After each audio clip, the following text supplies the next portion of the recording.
Hello friends, అందరూ ఎలా ఉన్నారు? నేను కొంచెం గ్యాప్ తీసుకొని వస్తున్నానండి. కొన్ని అడిషనల్ రెస్పాన్సిబిలిటీస్ తీసుకున్నాను సోషల్ సర్వీస్ రిలేటెడ్. సో, నేను ఆ అప్డేట్స్ అన్నీ మీకు త్వరలో ఇస్తాను. ఈలోగా నాకు ఒక ఇంట్రెస్టింగ్ కమెంట్ వచ్చింది. ఆ కమెంట్ ఏంటి అంటే, నన్ను ఏదో టార్గెట్ చేద్దామని ఒక కమెంటు పెట్టారు. కానీ అందులో చెప్పకనే కొన్ని విషయాలు చెప్పారనమాట. ఏంటి అంటే, జ్యోతిషం జస్ట్ ఒక ఫేక్ అని, వైదికం కూడా ఆల్మోస్ట్ ఒక మూఢనమ్మకం అని, మన పురాణాలు అన్నీ నకిలీ అని ఆయన చెప్పకనే చెప్తున్నాడనమాట. ఆ కమెంట్లో ఇవన్నీ మనం ఎలా చూడొచ్చు అనేది చూద్దాము పదండి.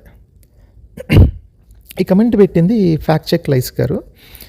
సో, యాక్చువల్గా ఆయన నాకు చాలా హెల్ప్ చేస్తున్నారండి. నేను ఏదైనా చిన్న చిన్న మిస్టేక్స్ చేసినా కూడా ఆయన వెతికి పట్టుకొని నాకు చెప్తుంటారు. నేను కరెక్ట్ చేసుకుంటూ ఉంటాను నా వీడియోస్లో, రాంగ్ వీడియో ట్యాగ్ చేసిన అలాగా.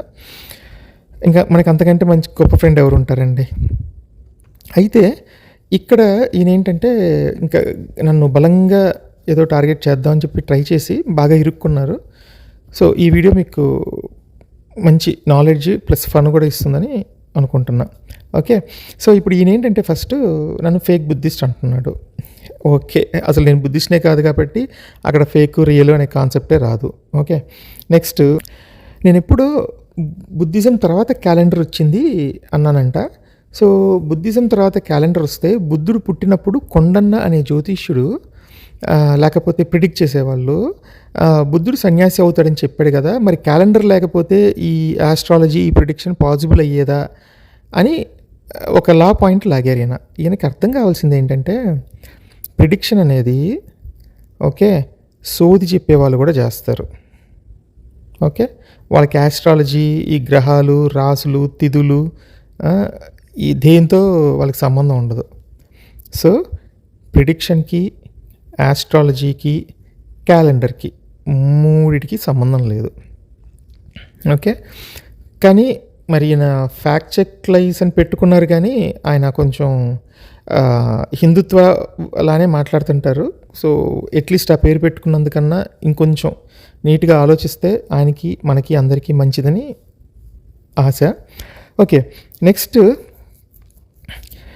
ఇంకా మన పాయింట్లోకి వద్దాం. సో, ఫస్ట్ పాయింట్ మనం ఏం ప్రూవ్ చేద్దామంటే, దీంట్లో జ్యోతిష్యం ఒక ఫేక్ సైన్స్ అనేది ప్రూవ్ చేద్దాం. ఎలాగంటే, ఈ కొండన్నతో పాటు అప్పుడు 8 మంది జ్యోతిష్యులు ఆర్ ప్రిడిక్ట్ చేసేవాళ్ళు వచ్చి బుద్ధుడి ఇది ప్రిడిక్ట్ చేశారనమాట. దాంట్లో 6 గొప్ప రాజు అవుతాడని, ఒక ఆయన మాత్రం గొప్ప రాజు కానీ గొప్ప సన్యాసి కానీ అని, ఒక ఆయన మాత్రం గొప్ప సన్యాసి అవుతాడని ప్రిడిక్ట్ చేశారు.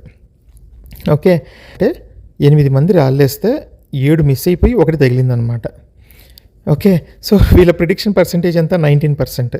అదే మన క్రికెట్ వరల్డ్ కప్ ప్రిడిక్షన్ కానీ, మొన్న తెలంగాణ ఎలక్షన్స్ ప్రిడిక్షన్ కానీ తీసుకున్నాం అనుకోండి, 0%.